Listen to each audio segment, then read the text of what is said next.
was a lie. They can get you saying anything they want, doing anything they want. Changing the whole freaking script. I am not using this.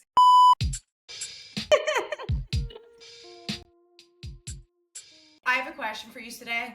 I want to know what your thoughts are on a word. The word is elevate. I use the word over this. I would see it if I would just tell ChatGPT, hey, can you write me a copy for this ad? Yeah, I think we can all agree elevate is always ChatGPT. Yeah. You know? It's always there. I don't understand, but I think to my very, very, very basic knowledge of how AI works in general is that because it's built on like language models. Yeah. So like whatever the AI is fed with, like anything that's online. And then I'm like, I swear I've never seen an elevate used in normal so text. much Yeah. in like normal language that's like spoken on the internet for it Or to be like- so overused. Now, when it kind of comes up in like a conversation, or even if I am actually writing a script and there's no other word that would fit, I'm like, no, I'm not doing this. Like, I'm changing. I am changing the whole freaking script. I am not using this because I don't want to be accused of using ChatGPT. The American spelling as well. When it's like, what is it, like revolutionize, and there's Z. Oh yeah, I'm like, ooh, gotcha. Yeah. He doesn't know if you are asking the question from. Well, I think he knows, right? Because if you're in the UK and you ask the question, he doesn't know that. Because it is based on all the language models. Yes, so yeah. Right. Personally, I prefer is it used to be called Bard, but Google's version, Gemini. Yes. It, I think, is more natural. It's a bit more like toned down. Mm-hmm. But what I'll do to it is tell it, okay, you're now a copywriter, and I'll give it like background information, and then I'll like give it, okay, I want like a 15-second script or a 30. I want it to sound, put in the tone of voice of the brand that I want it to be like, and then see what it comes back with. But what I will always do in that is never copy and paste and use it exact. I'll then like tweak, refine, add my own to it.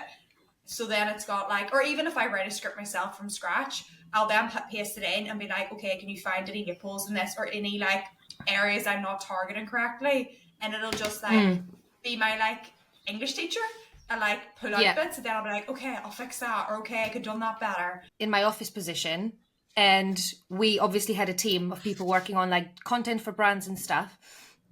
And whenever someone would want to use ChatGPT as like copy and paste, I was like, okay, so imagine if you're going on Google Translate and you are trying to translate something, right? You put your sentence in, so you put what you want the income to be. Now, do you trust it 100% that it's going to get it completely right, grammatically, tone of voice, all those things? You cannot. You should look at ChatGPT as your Google Translator the same way. Yeah. You take the bits that you need from it, or like when you're stuck, or when you need a little bit of like a hook, or anything, but do not copy and paste it because you just can't trust it. Plus, this exact sentence has been used somewhere else as well. So you need to keep that in mind. Because like, for example, people would use it for dissertations now. I'm like, oh yeah. What terrifies me about it is the fact it's so good at writing content that's completely made up. Like it could make something that's completely false sound correct, or sound factual, sound really smart, sound like, this is nearly took from like a study or something. That it's nearly terrifying that you're like, okay, I believe that, but I know for a fact that's not right. How do other people? Like it's crazy. Like it's a great tool, but it's also a terrifying tool, I think too. I'm actually curious to see your opinion on that. What do you think about? Because I do have sometimes this question in demo calls, brands that are asking me, "Oh, are you afraid of the AI taking over the UGC, like world?" And I'm just looking at them and I'm like, "Damn." What is the definition? No. What's the definition of UGC? Let's talk about it. Yeah, exactly. It's just like user.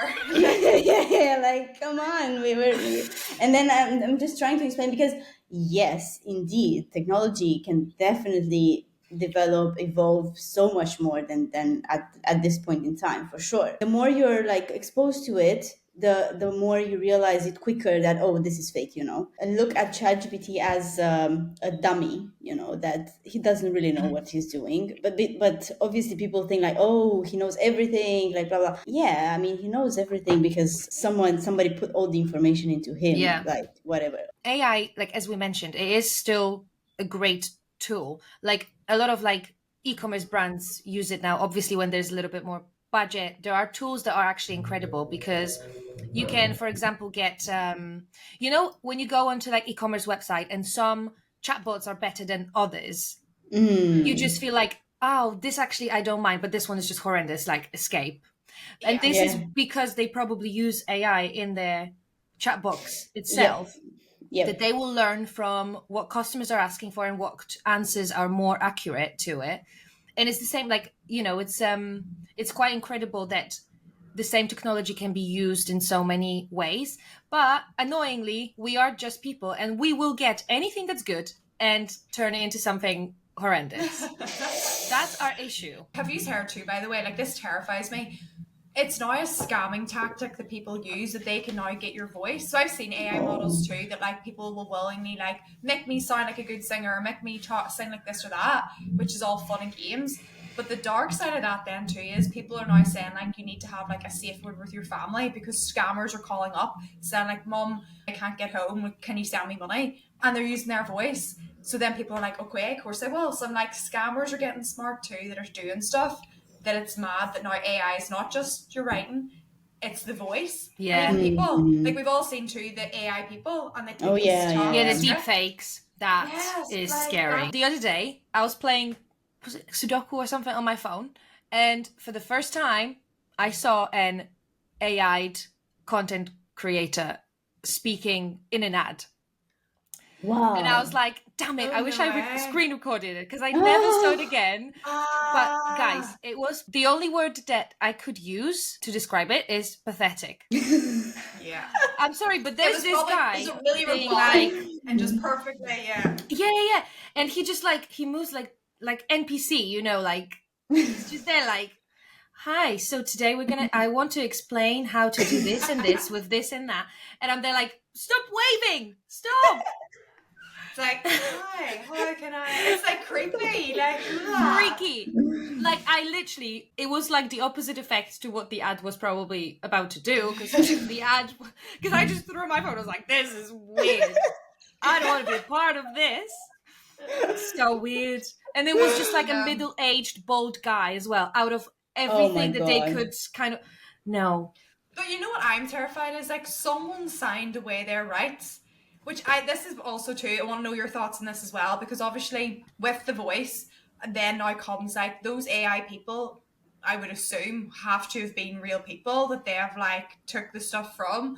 But is that not terrifying that you can physically, you've signed away your like image, that they can get you saying anything they want, doing anything they want, and like that's like their ownership. Like that's crazy to me that I'm like that's the way things could be going. But then at the same time, Maria, I'm not worried at all for AI taking over with the UGC because I feel like you said too, people realize, Yeah. but also too, it's like it's the human emotions and it's like the tone of voice. Like we raise our voice up and down. Yes, AI can replicate that, but it's nearly AI's too perfect.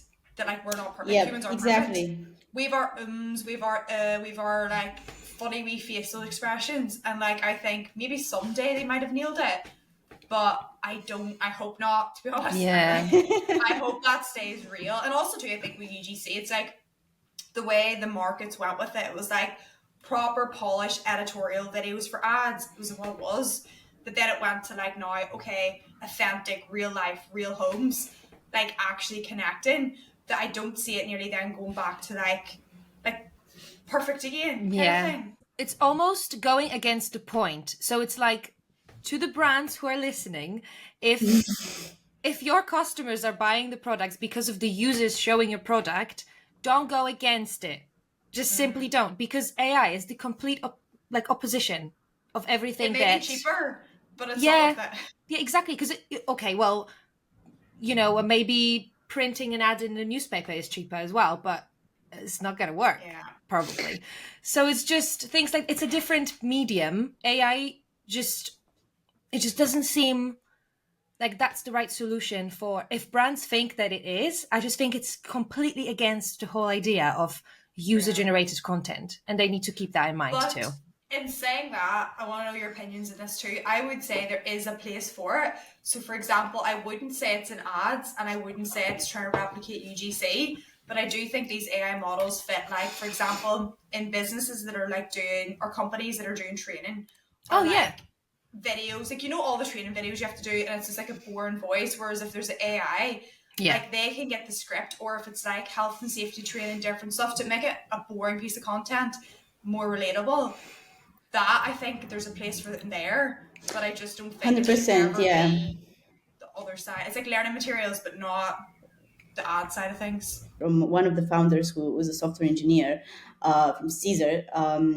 So from his perspective, ChatGPT is amazing in terms of code and like getting like the latest like technology, like asking like, hey, what language should I use here? I often see him like saying like, oh, I use ChatGPT pretty much every day for my code. So that's another very good use of ChatGPT for sure, and AI in general, but not again for human interactions Yeah. that I mean, you need emotions, you need the feeling of the person in there, especially for paid ads. Another great thing that I'm looking forward to for AI to kind of develop and work on more of the companies that work with AI in general, I think is for me personally, I've always had an issue. Obviously, my family from Poland, they don't speak English. And then my family here from my husband's side, obviously all English speakers, and I would never expect them to speak Polish. So the thing that I'm the most excited about the progression in is translation. So like the apps, with like the AI generated kind of like text to speech or speech to text kind of. Yes, that would be amazing. Yeah. So this is actually in works. Like I've tried so many translation apps. It's actually humiliating, and my whole family as well. But it's like I'm the only really person who can like really judge them in those family moments, because obviously it's like, imagine if you don't actually speak a language and you use this app and you give it to someone and what you hear is just like horrendous. So I'm always there. So even though like I'm on the hunt for an app that I can actually leave my parents and my husband together, and they and they Don't offend each won't other. and they won't say anything that's gonna scar them for life, basically. So have you found one? Have you found one No, yet? not yet. Not yet. There's the best one that I've used so far is Say Hi. That's like the Okay. closest, but still it's like when there's a party, for example, there's no echo cancellation, things like that. So there's always something. Right, There's right, always right. there's always something. But this is where I cannot wait for the companies who obviously deal with that, who use AI, because then it's going to be just as natural, and like, to get the slang or like just the words that you would actually use, Yeah. not like elevate or Oh Yeah. yeah. things like that, because those See, translators use the same language models as AI, so they would do the same thing. So it's like in everyday situations where I think AI has so much potential, just not UGC. Only thing that I've noticed a lot of like AI'd voiceovers in general. I think like even in like brands organic content, they do use that a lot, and it's not performing really well for now. I mean, yeah. it's just odd.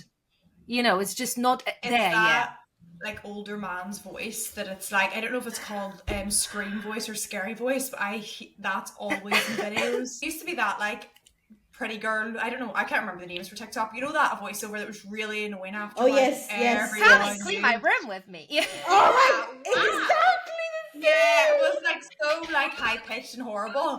I think that's came and went, trend died. But now like the next one at the minute is this like creepy man's voice of like, now this is how we do this. And like it's like really Oh, like I think I different. know it. Yeah. I think again, just from a technology perspective, I don't think it's going to look natural, because as much as they can try to like mimic the Yeah. words, it's still going to look like it's. I think when I think about this, I always think about when I was a kid and there were no subtitles; they were just like doubling the voice. Dubbing. Yeah. Oh, it's so bad. Yeah, yeah. And I was just like so confused because I was looking at their mouth, and it didn't make any sense, and it was just like, Yeah. I would rather like listen in English, like without Yeah. even knowing English like that well, instead of like hearing in in Yeah. Romanian, but with a weird like I'd visual. love to know if movies are starting to think about AI, because that's a massive like sector that's for the same movie needing to be in different accents, different like Yeah. languages. I'd love to Mm. know. I'd love to chat to somebody like, do you With use dabbing, that? maybe that's what they already use. Yeah, exactly. I remember actually the day when I realized that. So we were watching Shrek, and I was like 8, I think, and obviously, like in Shrek, they were like moving the mouth differently, and I was like, wait. And the song didn't even make any sense. Like when someone was singing a song, and they would be like, so I was like, wait, what's happening? So obviously, when you're 8, you think that all the productions around you are Polish. Like Jesus is Oh Polish, yeah. everyone's. Yeah. Yeah. Yeah, that's So true. I was there like, wait, what? So was that written in different language? Like, are they? Who are they? Who are these people? Like, I was I've shocked, been and then lied for my whole yeah, life. exactly. I was like, what else was a lie? Like, it's just so then I remember because dubbing never really like bothered me that much until I tried to watch La Casa de Papel, the money heist. Yes. That I tried for 2 seconds and I was traumatized. I was like, no, I can't do this. It No, is so I fake and agree. so emotionless that it actually hurts your brain. It was Yeah. like, how can No, you I can even? agree. I haven't watched it because of that, because it just put me off. No, no, Or no. like Watch it even in other, Spanish and just watch the Yeah, subtitles. watch Spanish and subtitles. Yeah. Because then and you then really it's get like, and it is the the proof emotion. again of like the emotion that like when it matches your movement, It like needs to your be real emotion, your time. tone of voice, everything needs to just like work Yeah, together perfectly. Otherwise, it just yeah, that's doesn't true. do it. I have a question that can help a lot of creators out there, probably, hopefully. So, first of all, would you use ChatGPT to create scripts as a creator? If so, how would you put it in to ChatGPT so that it doesn't sound fake or elevate or all these words? The way I would do it is typically if the brand, it depends too initially what they've given me. So for example, a lot of brands sometimes will give you their big chunk of background information or their key points, but they'll not have wrote a script. So typically what I would do is go copy and paste that into ChatGPT. I will though start off writing saying, you're now a copywriter, you're writing a script for whatever the industry is in, for a Instagram reel, and then paste that information below, and then like write, this is going to be a 15, 30, whatever second script. Please keep tone of voice, whatever the tone of voice is, and then hit go. Now I won't lie, 90% of the time, my first go, it won't give me something that I'm like bang perfect. But typically it'll give like a few scene ideas, which I always think is useful because it'll like spark something in you. So I don't know if you've ever heard of the 20 20 20, I think it's called. Like there's an idea thing that basically you have to write down 20 ideas in 20 seconds, like just words. And then like you have to keep doing this. And a lot of the time it's crap ideas, but those crap ideas will spark Something will an stick. idea. Ah, I'm using the wrong yeah. name. I must figure out the name of it, but it's basically like an exercise. It's bad ideas, but one bad idea Yeah. might be like, oh, that doesn't work, but this might. So it's that kind of same thinking. Yeah. Then it'll say some ideas and like, nah, I don't like that, but that's not made me think of whatever. Then I'll take that. Then I will use some of the information, maybe some of the points, to be like, okay, I like that sentence. Write my script, and then as like a final, okay, that's done, put it back in, do again, you're a copywriter, find any areas that like are missing or key points that should be maybe said to the audience.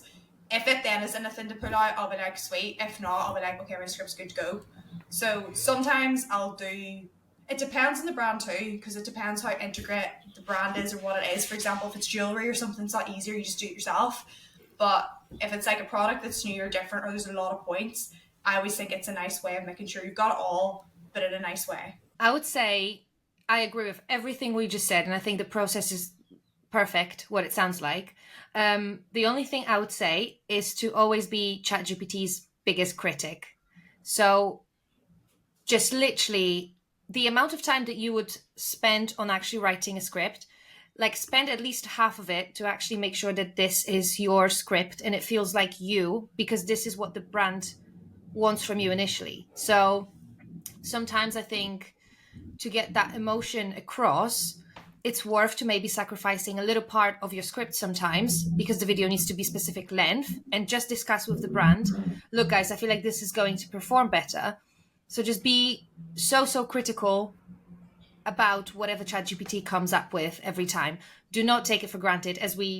If you still think that this is the way, just watch this episode from the beginning and listen carefully, and then go and do your thing. I think Ali's like strategy with putting actually the keywords that the brand has provided, because again, talking about our previous topic, brands still don't know how to create a brief. I mean, to put like the script or ideas about the script.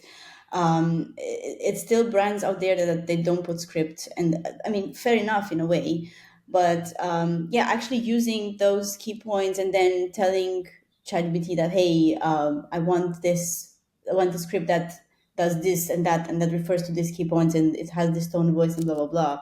I think that's a great strategy, because you just put the keywords in there. You don't have to think a lot about it, because obviously let's all like admit that time is like money. Yeah, I think that's a great tip for all our creators out there. Just a quick one, Yep. is for brands, because again, it goes to the last topic that we covered in the last episode, is that realistically you won't be able to put all the information about the product into a video, and I feel like Yeah. both creators and brands need to sometimes get reminded of that, is because us as creators, we're trying so hard to put as much information in that video as possible, but sometimes that can be overdone and then the video won't perform. So then the Yep. brand needs to remember, like, what are the key message that you want this particular video to, to do. And again, It's that always comes the back aim. to, that's Yeah. again comes back to the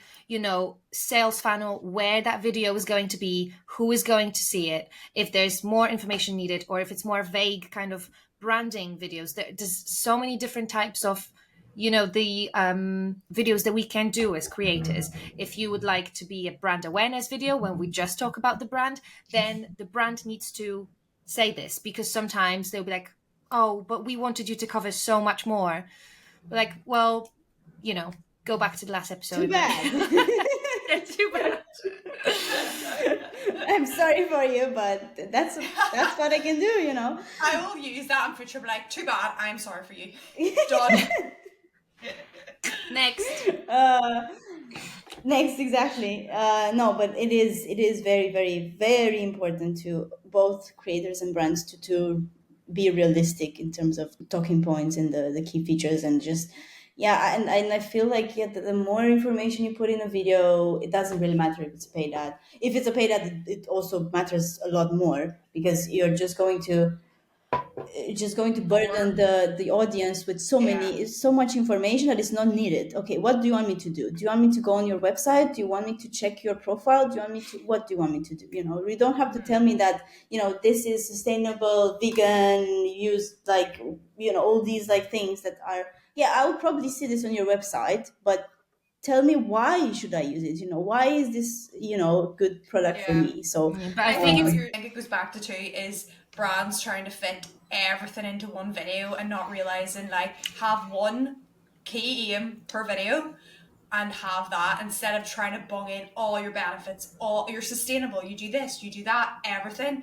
Because I will tell you now, people on average only watch videos for 3 seconds. You want them to watch it for as long as possible, focus on one key takeaway, that when I watch a video, I'm like, what was my one key takeaway from that? Now what's my next thing? And once they figure that out, then it'll help even when it comes to like script writing. And the same back for the creators too. When you're creating a video, still focus back on what's your aim for that video. Like, what is the aim of it? And then it'll make your script writing, your editing, your filming so much easier. if I were a brand and I had a product, I would just probably, if I don't have the time to write the script, or if I don't have the time to really focus on the key points, I would just be like, okay, I want to focus on this product. I don't know exactly what I want to focus on the product, but I want this product to be out there. I would just go on the landing page. I would just probably copy the product description or whatever, and then go into ChatGPT and tell, like, hey, I want to do a script, or I want to put this in a brief that highlights this product. This is the description. The purpose of this video is for paid ads or for social media or for whatever is the purpose. And then see what ChatGPT comes up with. I haven't used ChatGPT for creating scripts, but I might test it out and see how it goes as a I brand have. perspective. So I definitely am starting to see it more specifically on the clip that brands I think are starting to use ChatGPT for script writing because it's the keywords because I can tell they're literally copy and pasting it in. But then it makes me worry because then I'm like, oh no, the creator, if they've been given a script, feel like they have to say that script might not be. But Oh what you're yeah, saying there too, I think for brands just to add on to the back of it, if they're putting in their product description or if they're trying to come up with it, add in there too problem solution framework. Like get ChatGPT to think of like, okay, my product is hair care, for example, frizzy hair. What is the problems that people face with frizzy hair? And then tailor that into saying always nearly going from the thought of like, because that'll spark some inspiration too, or also to specifically me saying this to brands. Read your reviews. What are people physically saying in your testimonials and reviews that you get? How can we take those reviews or testimonials and make a UGC from that? And we can talk as if we were that customer, but we're adding that creative side to it. So then it's doubling up on being authentic, but still getting across a real, true testimonial of what was said. The main takeaway is that not to use ChatGPT as this result from ChatGPT as the final result. It should be like almost like a research tool or like your self-editing tool that you still need to do your job after it. So it's like back in the day we would use Wikipedia to check the facts, and Wikipedia was still a little bit like, but anyone could put the information in. That's a little bit like, so always basically with all those technologies, all those platforms, just always be their biggest critic and be like, am I actually sure that this is the thing? Because there is a reason why sources like Wikipedia or things like that cannot be used as a reference, for example, right? In uni or whatever else. There is a reason, and we as creators need to keep that in mind always at every stage of creating content. So guys, hopefully you know a little bit more about how to use technologies and platforms such as ChatGPT and AI in general in creating your content, but also for brands to actually create your potential scripts or briefs. Essentially to use ChatGPT and tools like that as a tool, and always be a big critic of the final result. Don't treat it as the final result itself. And if you have any questions about your brief, you're not sure about how to write the brief or anything like that, always feel free to reach us to us, hello@useclip.com, and we're happy to guide you. Bye.